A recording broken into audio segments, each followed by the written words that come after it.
Thank you. Yeah. Good evening. Here we are again at New Beginnings Church. And I was just telling Kyle, the youth pastor there, he sets everything up here. That when you're running late, you always, something, there was a farmer that they're doing a lot of planting today, this time of year. And he had a huge machine going down 119, and behind him was the seed truck.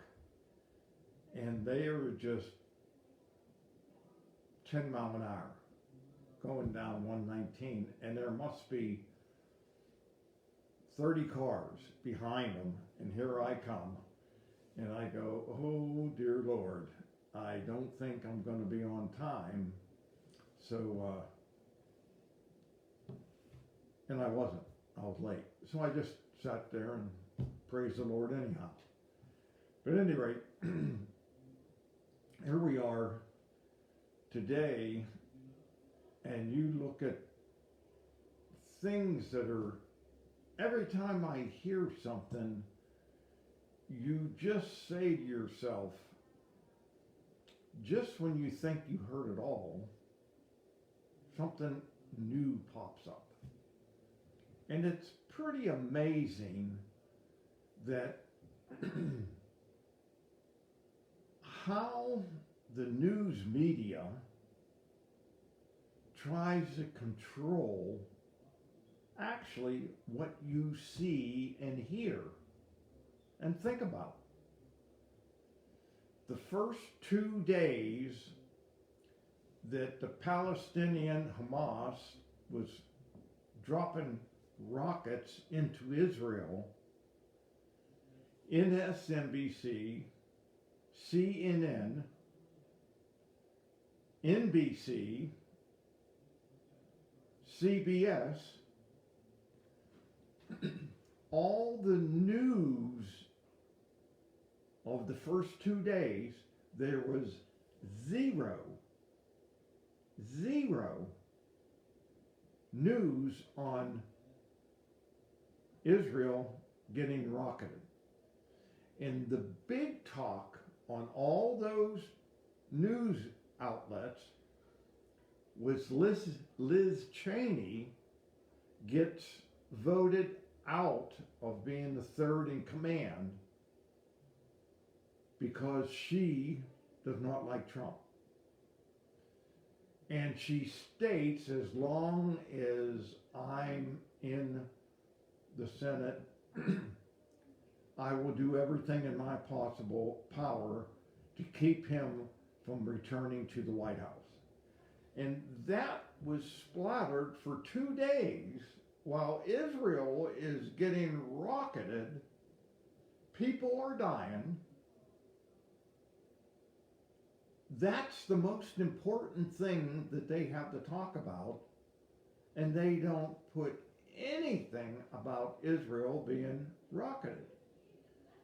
Now, I find that amazing, that you have something like that going on, and they are so engulfed in hating Trump. They don't even put that on, and they put Liz Cheney gets voted out because she does not like Trump. And you have to look at something like that. In that one of the buildings over there in where the Palestinians are, and that where they're getting rocketed from, there was a building at El Yerzel, or Yerzay, that TV station that Gore used to own and sold. That building that they're in, and all the media outlets over there for Hamas and everything in that building, jet bombers came in and dropped bombs around the base of that building. And did you ever see a building get collapsed or taken down? It just, the whole building just goes down to the ground. And that's the way that building, no other buildings around them, just that building collapsed to the ground. And they notified Israel, told them, we are going to destroy that building, so if you want to live, don't be in the building. They forewarned them. But nobody states that, even when you see the news that was on TV finally, that about all this rocking and bombing, and everything is Israel is bombing the Palestinians.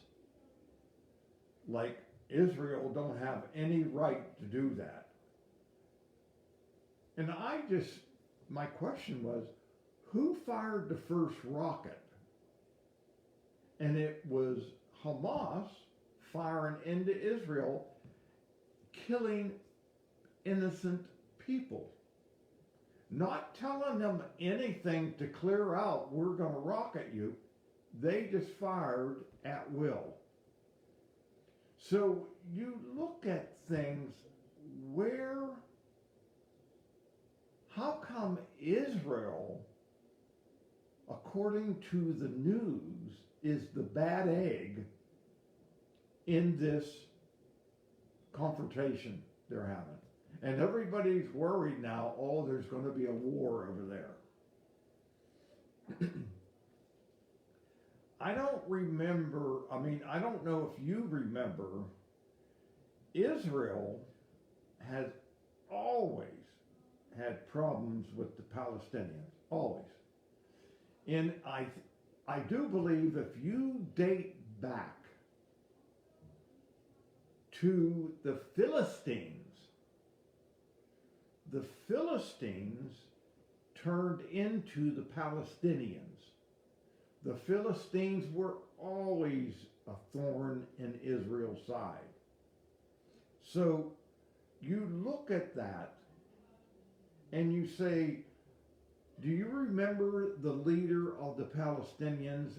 His name was Arafat. And I can remember him being on TV and bragging how they're going to destroy Israel. And it went to war. They had Arafat backed up to the ocean. There was only two places or choices he had. It was either stay where he's at and die, or swim. And United States came in and said to Israel, why don't you just stop and talk peace with Arafat? They pressured Israel to stop and talk peace with them. So Israel said, well, if he wants to talk, we'll talk. And that's what they did. But if they would have just totally demolished the Palestinians then, I don't think you would see rockets coming in to Israel right now. At any rate, you look what's going on all around. Well, how do they get hundreds and hundreds? Somebody said they have 10,000 rockets, a supply to throw into Israel. Where are they getting them? Russia sends them to Iran. Iran sends them down to the Palestinians, Hamas. So it's basically Iran that hates Israel. They state that to wipe Israel off the face of the earth, it's all one big conflict over there against Israel. And if you would look at the size of Iran, even Jordan, all of them are 2 or 3 or 4 times larger than Israel. And why does Israel come out victorious? Because God said, you are my people, I will fight your wars. So you look at everything that's going on, then you come back to the United States, what we're going through. You got more people in Congress and in the Senate that hate Israel. And that is our prime buddy, friend in the Middle East. So you look and I personally say, why does everybody, especially the government, hate Israel? And it is pretty amazing. We had a meeting here last week at the church, and it was a board meeting. And my pastor is laying out different things that he would like. He feels God is moving him to this area and to reach people in what he believes is, which he stated, that we're living in the last days. And I personally think the Lord is going to call his church, and I have no idea how long or when, but I think it's getting close. So when he stated that, in what God put him on his heart, that things that he wants the church to do, and I can understand totally why he's doing this outreach, because he said there's a lot of lost souls out there that he feels God wants to reach them. And then I see on Fox News one, I believe it was in the afternoon, late afternoon or evening, there was a black man talking about this race theory taught in schools, that his children came home. He said, I have 7 children, and they come home and they discuss what they're being taught constantly. And he said that this is ridiculous, absurd, what they're teaching my children. He says the main teacher, what they're promoting is black and white and color, how you should feel, what white should do, and everything in this racial outlook and curriculum that is being taught in grade school. He states my opinion that what you teach your children should be taught in the four walls of your house, your home. I and my wife will teach them about black, white, Hispanic, everything. How to love and treat people. We, the parents, will teach them. And I think it is totally uncalled for any school curriculum to be teaching kids to be racist. And while he was saying that, he made a statement. His statement was, I believe that we're living in the last days. I think the Lord is soon to come. Now that was his statement. And you look at kids. There was another gentleman who his 9-year-old daughter, he pulled her out of a New York, it was an uppity private school that was teaching race theory. And he went around and I believe it was on Tucker Carlson, he said, well, couldn't you find another school for your daughter? And he said, no, they're all teaching that. He moved to Florida. Now, fortunately, he is able to pick up and move his family to Florida because he does not want them being taught that. And he says, they don't teach that in Florida schools. So, and while he was talking, he says, my daughter, when she goes out to play, she doesn't even look at the skin color.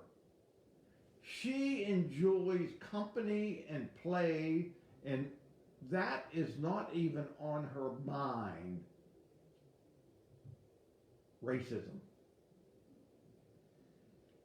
And then on, I guess it was Lester Holt, there was a black, I believe they were 7 or 8 years old, a black girl and a white girl. They met on virtual classroom. They met. That's how they met. They became friends. So these young kids know how to get on and talk to each other on the computer. They become inseparable.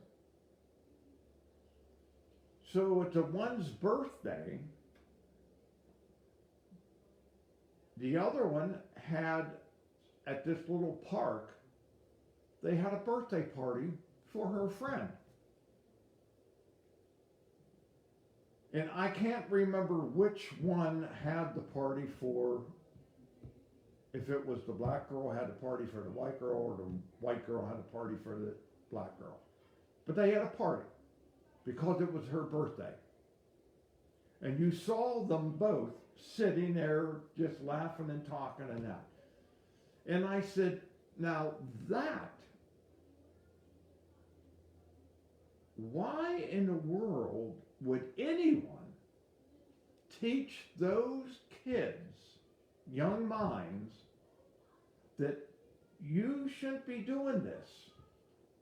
You're white and you're black. If you leave them alone, they will be way better off than you're teaching them in your curriculum to be racist. And then the president comes out and states that we are a racist country. Systemic racism. Well, if that is true, if, which I don't believe it is, why do you have to teach that in grade school to young students as they're growing up? That they are racist. And what's really, really, now this is a catch-22. Piers Morgan stated his opinion on the Prince and Meghan when she was on Oprah, what she was saying, that there's racism in Great Britain's hierarchy. Well, Piers Morgan just said that I don't believe that to be true. Now, if anyone has an opinion,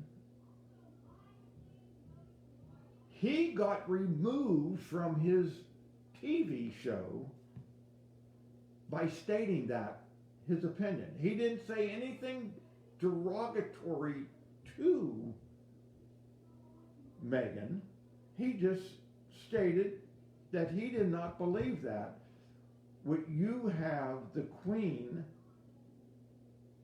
basically calling her a racist.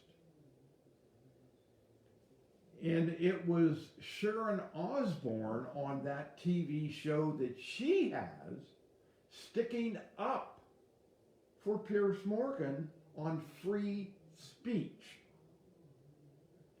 She says, I do not believe that Piers Morgan is a racist. And she was sticking up for free speech. Why are you condemning him and firing him from his work on what he said? That is free speech. If you don't believe him, that's your prerogative. You don't go out and fire somebody because they said something you don't like. And that's what it's coming down to today in all directions. They called Sharon Osbourne on the show that she is a racist. And Sharon said, no, I am not a racist. So here is the theory. This is what the left is pushing. Racism, systemic racism. If you state that you are not a racist, you are a racist and don't actually know it. That's their theory. So you're wrong, they're right. So how can you get out? Now that is a perfect catch-22. Somebody asked me, am I a racist? I'd say, absolutely not. Oh, but you are. You just don't realize that you are. Now, what can you say to that? Oh, then I must be a racist. No, I'm not a racist. So that's what they're pushing. And when I hear somebody, a gentleman, a black man on TV talking about what they're teaching kids today and say, I believe that the Lord is soon to come, I look around and I do a lot of research and I'll say, what United States, God gave United States, He gave it to us. We are the greatest nation in the world. Not just part in the world, we became the greatest nation. Now, I don't see people climbing over the China Wall to get into China. I don't see them flooding into North Korea. I don't see them going and lining up herds of people going into Venezuela. It's not happening. Where do they all want to come? To United States of America. Because it is the greatest nation on earth. Now, God gave it to us. And as we were a God-fearing, fearing nation, that is what made us great. Because we looked to God in His ways and grew to become the greatest nation. Now, are we perfect? No. Nobody is going to be perfect. The only perfect one came, and that was Jesus, who died on the cross for us and arose and went back to heaven. He will come again. And that is what the Christian church is actually waiting for. So while we are here, we continue to spread the gospel, to do the Lord's work. And as we grew from way back when, and all the mistakes that the United States has made, they try to mend them and correct them. And I was just saying, I heard not too long ago in the Union War, how many black soldiers died in that war fighting for freedom in the Union Army. And I believe it was 40,000 died, black soldiers fighting on the side of freedom. So you look at that, and what they harp on is United States agreed and promoted slavery. No, we didn't do that. It was here. Who brought them from Africa to the United States and sold them? So if you want to say anything, how did the black man, wind up in the United States? So they're looking at a wrong.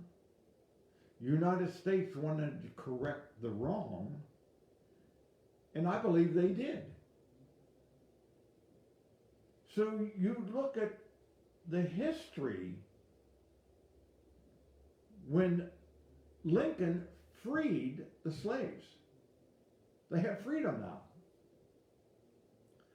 And I don't know how many of you ever heard of a man named Jason Whitlock. He's a black man, heavy set, and I'm not sure if he played football or not, but he was on ESPN as an announcer, like in one of the shows and that. And he was on Tucker Carlson, Fox News, one night. And he was explaining what he believes is going on today with the black man. And he said 400 years ago, the black man was identified from the color of his skin. And he said, here we are today, all these years later, and the black man is now still being identified on the color of his skin. And he says, I am a black man. I do not want anyone identifying me from the color of my skin. I want to be identified by the knowledge that God gave me in my brains. I want to be identified of being a God-fearing person. I want to be identified on having a family united under God. I want to be identified as what I do. I do not want to be identified of the color of my skin. And Tucker Carlson sat there and listened to him, and he said, Jason, in all my years of TV and research, I could not have said it better than you did right now. And I can relate to that man 100%. And it is not the color of one's skin in anybody. It's what you do, that God gave you a brain to choose right from wrong. And anybody looking for right from wrong, God will show you. Undoubtedly.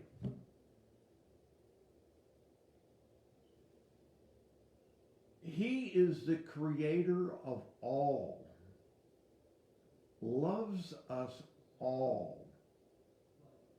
I used to remember how many times all is in the Bible. He will do anything to help all of us. He doesn't want us to stray, be in pain, be tortured, be picked on. That's all of Satan's work. And I look at today that Satan himself knows. Now, Satan is no dummy. He knows it is getting close to the time of the end. He is out to destroy anything that he can, and he has all the power to try to do that. But as Christians, we have the power to refuse Satan's ideas, plans, anything. We have the power that Jesus gives us through him. So Satan knows time is getting short. He is going to do anything and everything to disrupt what God has given us. And if you look at United States, what God has given us, what United States has done, Satan is just out to demolish any righteousness that the United States has done, and you look at people today in the big seats in Congress and the Senate, how they think that United States is not the greatest nation on earth. So we are living, I believe, in the last days. Obviously, there's no argument. We are living in the last days. We should do more of God's work, everything we can, just by being your fellow worker. You could just ask them, what do you think is going on here? You know, we get along tremendous, but people are telling us that we shouldn't. And when you get people believing that we shouldn't get along, then you have turmoil. So you look at things that are happening. I could not, in 20 lifetimes, ever think of taking a human's life. Now, if God gives me a responsibility to protect my family, my children, to put them in harm's way of danger, torture, or anything, believe me, the person that's going to try to do that is not going to be around long. God gives you a responsibility. He gives you sources. But just to go out and take somebody's life, it's up here. I can't even imagine doing that. Can't. You look at what's going on, how Satan motivates people to kill people. And I heard, I believe his name is Rod Woodson, black man, who is pretty much a scholar and works with black youth, teaching them how to have a trade, how to learn, how to get along. And he was saying one evening, again on Fox News, that you didn't hear about in Alabama 32 people were shot, killed, from a Baptist church at their campground. They had a little thing for a weekend at their campground, and the pastor was killed. And they just happened to be all black. And he says, you didn't hear anything that happened on primetime news about that in Alabama, because a black man shot and killed all those people.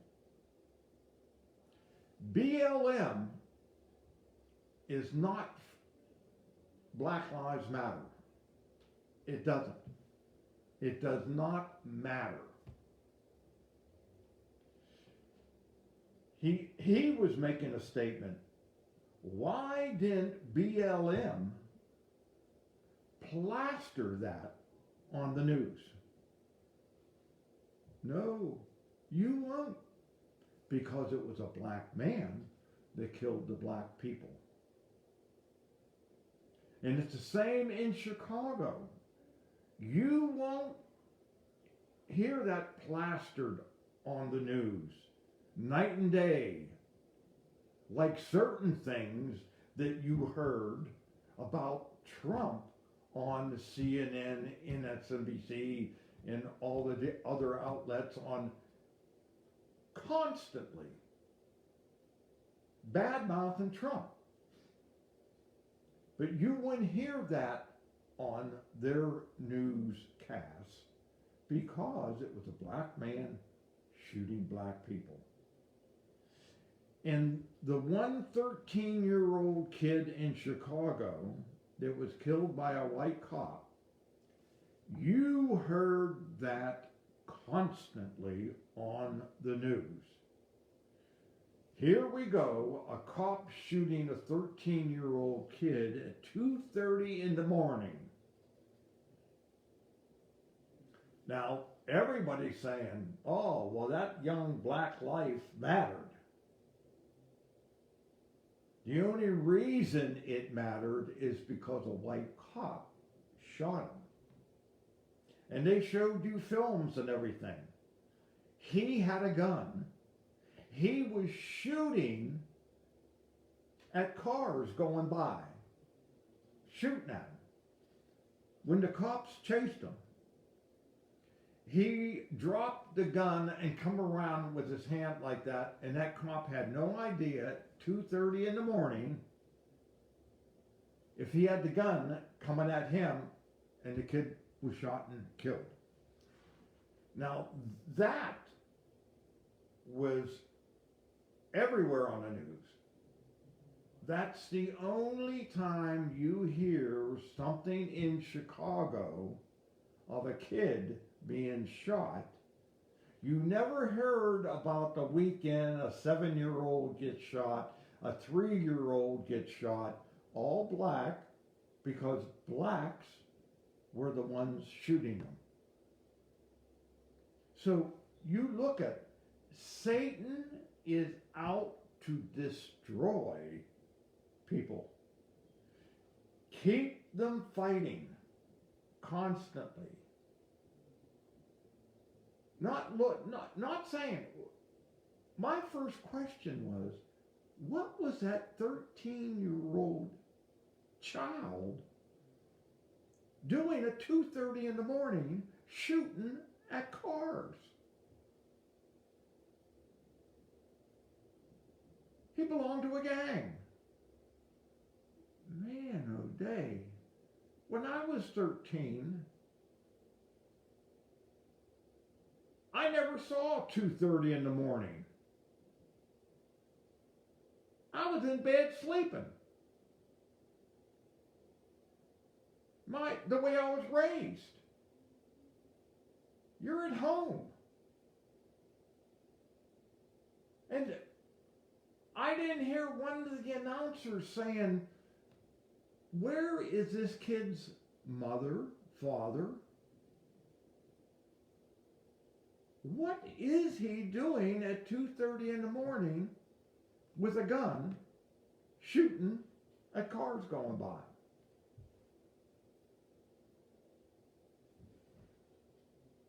That was my first question. But it wasn't the news media's first question. The news media wanted to, white cop shoots black kid. So Satan just loves that white, black, Hispanic, anything. Loves it. He will keep that big spoon in that, stirring it up 24 hours a day. And if anybody falls for that, I feel sorry for them. You do need prayer. You do need the Lord in your life. So you look at the whole thing on defunding police, and at any time I would see any group marching down a road or a street calling cops pigs and burn them, I would say to myself, whoever they are, they're not getting a dime of my money. I will not support anyone who comes out with a saying like that against police officers. So you got to look at,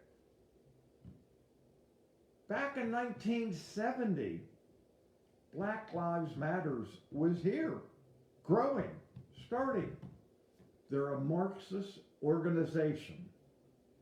And people don't want to hear that and believe that. And look at the power they have received. I think it's $60 million. And I kept, one evening I was talking with my brother, I said, where do they get the money? It takes money to do what they're doing. Oh, Jason Woodlock, the man that I was talking about earlier, saying he did not want to be identified by the color of his skin. He made a statement that one of the heads of Black Lives Matter just bought a $1.4 million home in New Jersey, and there is 0.01 blacks in that neighborhood. But she bought a $1.4 million house there. Now, he put it on Twitter. That's all he said. The heads, one of the heads of, didn't even, I don't believe that he put her name. He just stated that one of the heads bought a $1.4 million in a white neighborhood. Basically, is what he said. He put 0.1 something. And Twitter took him off, eliminated his account on Twitter for just stating that.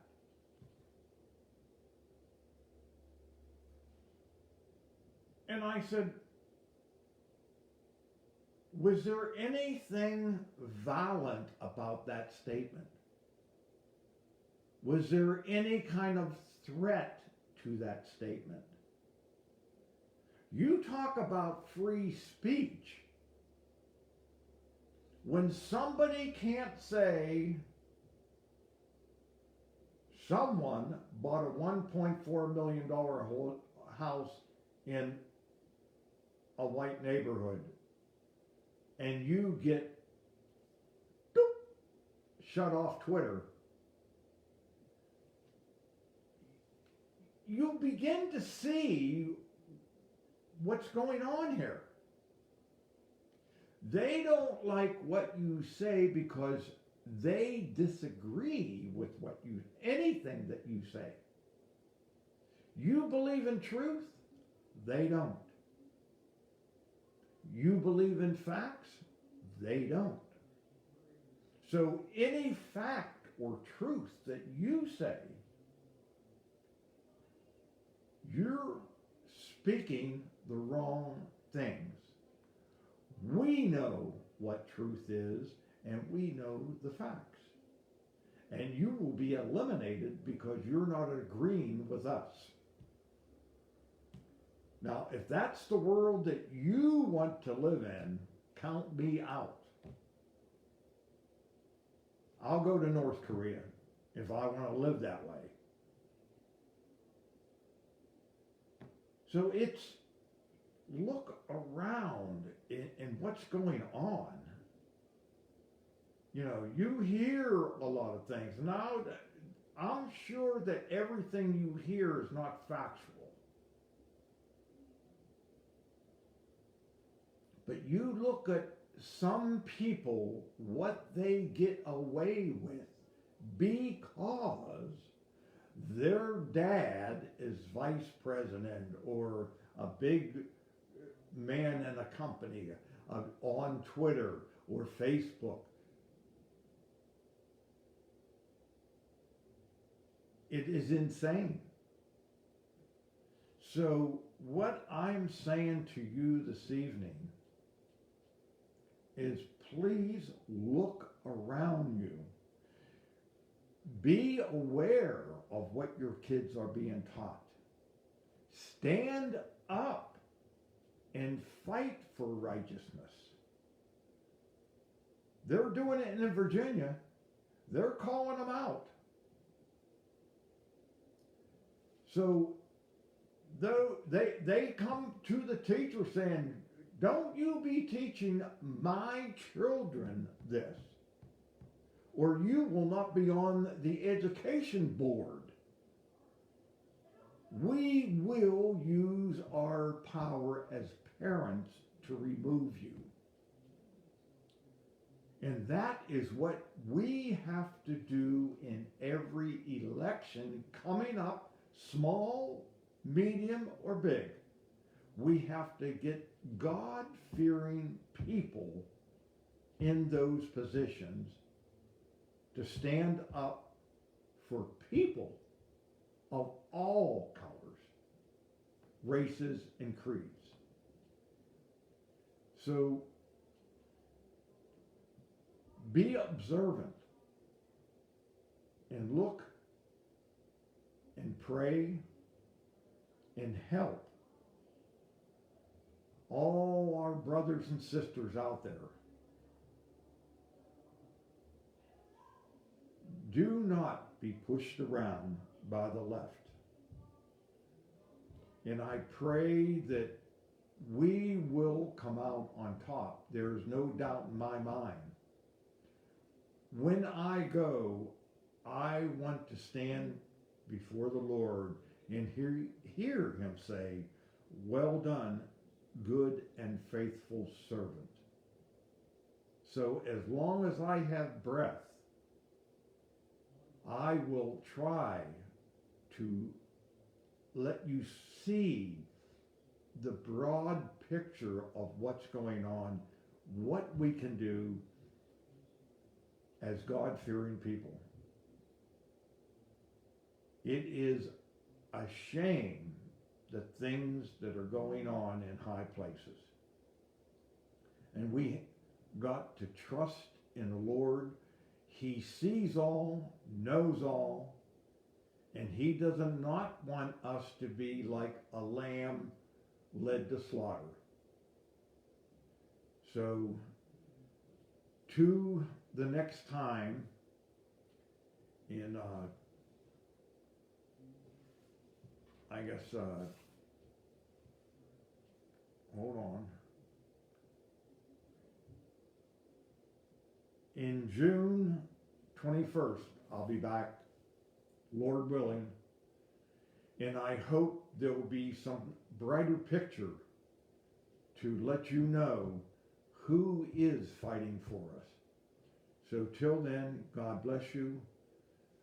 I pray for all of you, and keep me in your prayers. Thank you. God bless you. I love you.